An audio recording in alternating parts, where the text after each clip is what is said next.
नगर निगम चुनावों को लेकर सरगर्मियां तेज हो गई हैं। वहीं कांग्रेस प्रत्याशी लगातार लोगों से वोट की अपील कर रहे हैं। लोगों से ये अपील करना चाहता हूँ, बढ़ चढ़कर अपने लिए नहीं, अपने बच्चों के लिए, आने वाली नई जनरेशन के लिए बढ़ चढ़कर कांग्रेस को वोट डालें।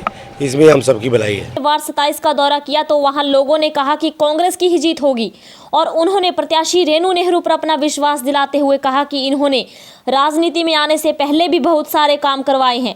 कोरोना महामारी के समय भी हमारी काफ़ी समस्याएं हल की हैं। ये पहले से ही समाज सेवी रहे हैं, इनका जीतना सुनिश्चित है।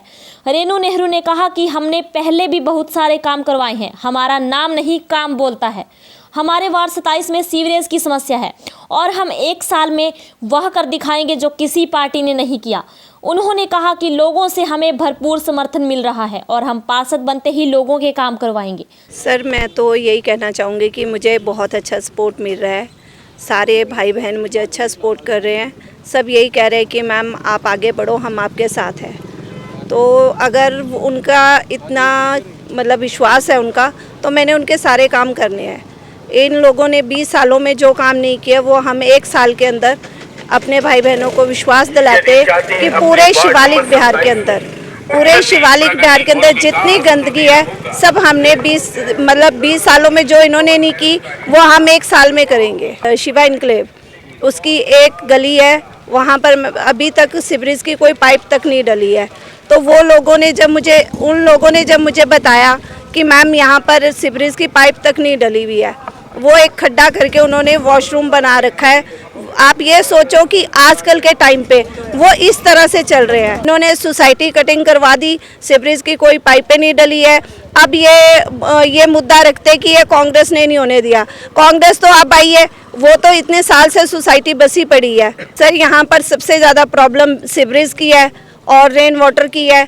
जो ये जब तक मतलब ये नहीं होएगा तब तक यहाँ की गंदगी नहीं जाएगी। तो सबसे पहले मैंने यहाँ पर सीवरेज का ही काम करवाना है। सर, ये तो देखो पब्लिक का है कि पब्लिक किसको वोट देती। अगर उन्होंने काम कराना है तो वो कांग्रेस को वोट डालेंगे।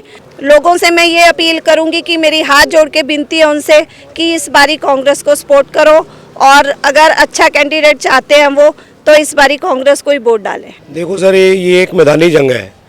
हम एक फौजी हैं, चाहे वो राजनीतिक पार्टी हो, चाहे हमारे देश के बॉर्डर हो, चाहे कहीं भी है, हर एक ने लड़ाई लड़नी है और जीतनी है। हम भी एक फौजी है, हमने भी लड़ाई जीतनी है।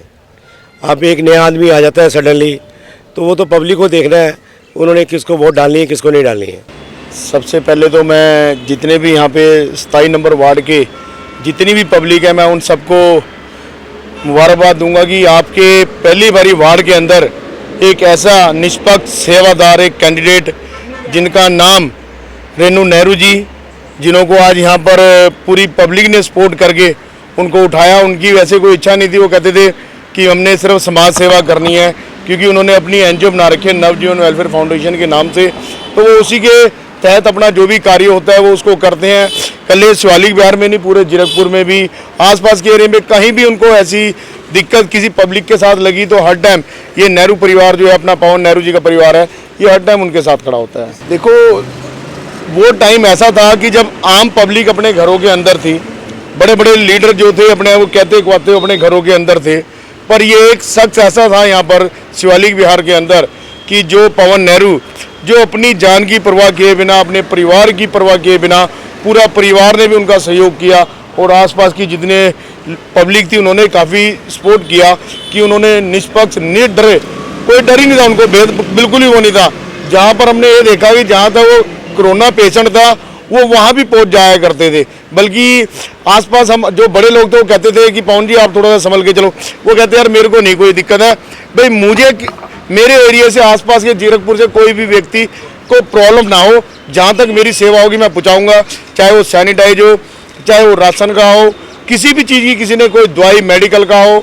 और यहाँ तक कि अपना कंटिन्यू उनका 2.5-3 महीने कंटिन्यू जो उन्होंने लंगर चलाया 4-5 हज़ार आदमियों को डेली लंगर, तो वो इस चीज़ के बधाई के पात्र है। देखो तो ये कहते ही हैं, मैं तो पहले कह रहा हूँ, वो कहते हैं यार मेरे को जरूरत नहीं इस चीज़ की, पर हम कहते हैं जब आप बिना कुछ हुए इतनी सेवा कर रहे हो तो आप पावर में आओ, पब्लिक के और भी काम हो, क्योंकि ठीक है वो अपने एरिया का डेवलपमेंट कर रहे हैं, बहुत अच्छी बात है, करना भी चाहिए, कि जिम्मेवार व्यक्ति की यही पहचान है।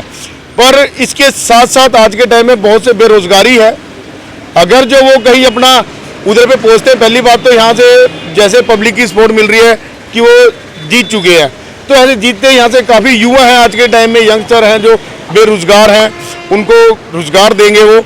और सबसे बड़ी बात है कि अपना उन्होंने ये कहा था कि मैं शिक्षा के ऊपर ज़्यादा ध्यान दूंगा, तो ये बहुत अच्छी बात है कि शिक्षा पे ज़्यादा ध्यान देंगे वो।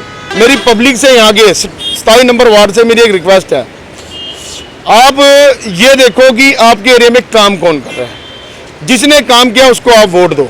हम आपसे जबरदस्ती नहीं करेंगे कि आप वोट दो, कोई वो करो, पर जो व्यक्ति आपके लिए हर टाइम 24 आवर्स वो तैयार है, रेडी है आपके कामों के लिए, तो मेरी सभी से यहाँ 27 नंबर वार्ड के जितनी भी पब्लिक है, आस पड़ोस जितना भी है, मेरी सभी से रिक्वेस्ट है कि रेणु नेहरू जी को आप अपना बहुमत दें, उनको अपना कीमती वोट दें। बात किसानों की है, किसान अपने हक की लड़ाई लड़ रहे हैं, पर वो आम पब्लिक की लड़ाई भी लड़ रहे हैं, आम जनता की लड़ाई लड़ रहे हैं, क्योंकि किसान अपना फिर भी फसल करके अपना बो सकता है, उगा सकता है, पर जो आम जनता है उनको तो दुकान पे मॉल पे ही जाना है, क्योंकि आने वाले टाइम में आज जो हम सामान ले रहे हैं वो हमें कहीं ऐसा ना हो कहीं दुगने रेट से लेना पड़े।